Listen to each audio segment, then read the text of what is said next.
How's it going, y'all? Welcome back to the pregame show. I am your host, Owen Manning.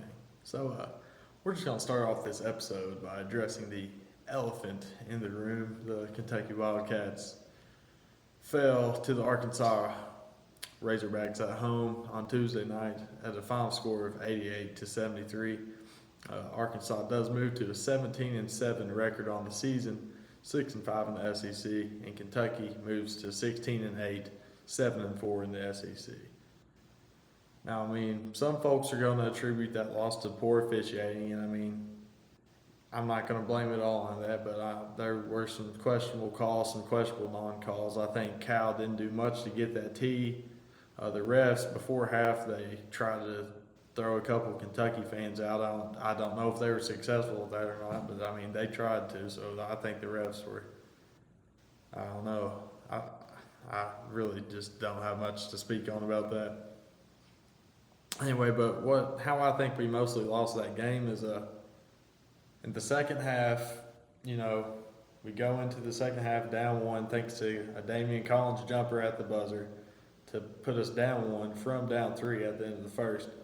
Second half, we started off, I don't know what order it happened in, but I know it happened. They hit a late shot clock jumper, just they threw up a prayer, and then two steals leading to two transition layups on the other end. That's 6 points right off the bat that I don't think we answered them. I don't know. That lost all of our momentum, gave all the starting momentum to Arkansas in the second half. They started off high, we started off cold, and it just wasn't a very good result. I think the loss, it's going to hurt Kentucky come tournament time. On our schedule left, we got mainly three big games: Tennessee at home, Arkansas at Fayetteville, and Auburn at home. Now, I think in order to make the tournament, we're going to have to either beat Tennessee at home or Arkansas at Fayetteville. If we lose both of those games, it's going to be just an absolute disaster on Selection Sunday. I don't know. If we don't beat Arkansas or Tennessee, I don't see us making the tournament personally. And then the Auburn game at home, that's a very winnable game, and it'd be a great one to add on to a win against either Arkansas or Tennessee or both. It definitely wouldn't hurt to have both of them. But going down and playing Arkansas at their place after what I just saw on Tuesday, I don't know about it, y'all. But anyway, steer away from these negatives for a second. Move on to the positives. Casey Wallace, he did what he could do in the game. He had 24 points. Chris Livingston, he brought in high energy, some aggressive takes to the rim, strong finishes. That's what Chris does great. And I'm a big fan of Chris, really. But, how about Damian Collins? Like I said in the pregame show, I'd like to see some more minutes out of him. And in the first half, we did. He was a great spark plug off the bench.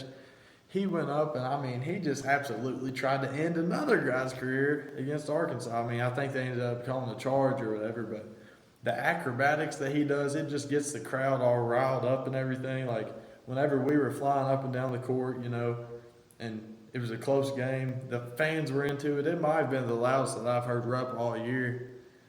And that was while Damian Collins was on the court. However, I don't know if he played a single minute in the second half, and Cal said he wanted to get Oscar going down the stretch, but I'll be honest, whenever Damian Collins is in, the offense looks a whole lot more fluid than whenever Oscar's out there, but I don't know. No. We didn't have Severe Wheeler, which put a huge workload on Kaysen. He can handle it, but being able to have a break every once in a while, not having to go get the ball and do all that and just kind of run down the court, having a break every once in a while, it really does help your primary ball handler whenever you really only have one primary ball handler. Y'all saw what happened whenever we took him out. We had CJ trying to run the point, and it just was not very cohesive at all. We couldn't get nothing done. Now, speaking of CJ, he was a non-contributor on Tuesday, 0 points in 21 minutes. They said that his ribs was a little banged up and they was bothering him from a previous game, so that could be attributed to the cause. Now, this is going to be a little controversial, but A question that has to be brought up is Oscar a negative. I mean, I think personally, the past 2 games, he has been a huge liability. I mean, the offense, it did look like it flowed more, like I said, with Damian Collins out there. And one thing I like to bring up, it seems like whenever Kentucky has had good teams in the past, we've just been able to like throw lobs left and right. You know, we'd have long, athletic big men that were able to go up and catch a lob on the backside. You know, stand in the dunker spot, and while the guard was driving in, they'd stand on the dunker spot, wait for the defense to come in, help side, and then just they throw a lob up to them on the backside, and then just boom, bring it right down. But Oscar, he doesn't provide that, and you know, it's a little different. But you can't necessarily bench the National Player of the Year. I mean, we can't get ahead of ourselves and just, bench Oscar. No, that's not the solution at all, actually. I mean, that would never work ever. But I don't know. Just you got to think about getting Damian Collins some more minutes, I think. Now we're going to talk about the rest of the slate that I talked about on the pregame show on Tuesday. Marquette at UConn. UConn won that game. 87-72. Marquette, they moved to 19-6 on the year, 11-3 in the conference. UConn, 19-6 and 8-6 in the conference. The Big East, I mean, they're solid conference this year. They're going to have a lot of teams in the tournament. I don't see why one of them can't make a run. You know, anything can happen in March, and one of them Big East teams, they could be there in the end.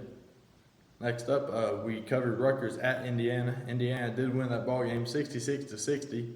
And Rutgers, they moved to 16-8 on the year, 8-5 in the Big Ten. And Indiana moves to 17-7, also 8-5 in the Big Ten. And they're both tied for second place behind Purdue, who's in the top spot.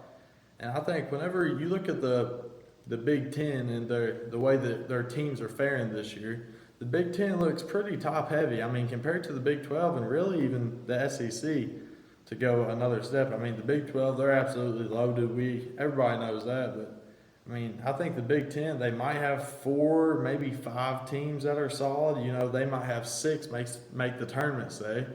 But I think the top 6 in the SEC are better all throughout compared to the top 6 in the Big Ten. But that's just my opinion, I reckon. Next up, I covered NC State at Virginia. Virginia won that ball game 63-50, pretty easy fashion down there at Virginia. NC State does move to 19-6 on the season, 9-5 in the ACC. Virginia's 8-4 and 10-3 in the ACC. I think the ACC, I mean, honestly, they're pretty weak this year. You know, you've got Virginia, Miami, Clemson, maybe one more that's going past me right now. But I mean, other than that, I don't know. ACC's having a down year for sure. Then TCU at Kansas State. You know, Kansas State, they won that ball game 82-61, pretty blowout fashion down there at Kansas State. But TCU, they're still good. I mean, the Big 12, like I said, they just beat up on each other all year, and that's all they've been doing, you know. One team will win, and you think, well, this team's better, but then the next time they'll play, it'll just be a fantastic ball game, and you'll never be able to guess the outcome really in that league because they're also evenly matched, it seems. TCU, they are 17-7 on the year after that loss, and 6-5 in the Big 12, and Kansas State is 19-5 on the year and 7-4 in the Big 12. So tonight, on Wednesday night, as I'm recording this, Tennessee, they lost to Vanderbilt 66-65 on a buzzer beater. You know, that is an in-state rivalry, and I think Memorial Gym down there at Vanderbilt, it's a tough place to play. You know, they say the way it's laid out with the elevated court and the benches in weird areas, it's kind of a weird place to play, and it'll throw off an away team going into there. So being a rivalry and that, I can easily see how a solid Tennessee team can go in there and lose to Vandy on any given night. Also tonight, Iowa State, they lost to West Virginia 76-71, you know. Playing at West Virginia, I believe where the game was. I mean, even though West Virginia was not ranked, Iowa State was coming off of a solid win against Kansas. You know, I mean, that's just more of the Big 12 for you. I mean, they're all good. I mean, you just can't give enough credit to the Big 12 this year, really. Tomorrow night, Thursday night, on the day of the release of this podcast, Iowa will be traveling to Purdue. That game is at 7 o'clock on ESPN2, as well as Arizona at Cal is at 11 o'clock on the Pac-12 network. In case you missed it, Tuesday night, LeBron James did become the all-time leading scorer in the NBA. And on a Wednesday night, as I'm recording this, Kyrie is currently playing his first game as a Dallas Maverick. Russell Westbrook also did get traded away to the Utah Jazz. And folks, don't forget that the Super Bowl is just a couple days away. I mean, the big game's coming up in a hurry, and we'll all be there watching it. So that's all I got for us this time. I'll see y'all next time. Catch you later.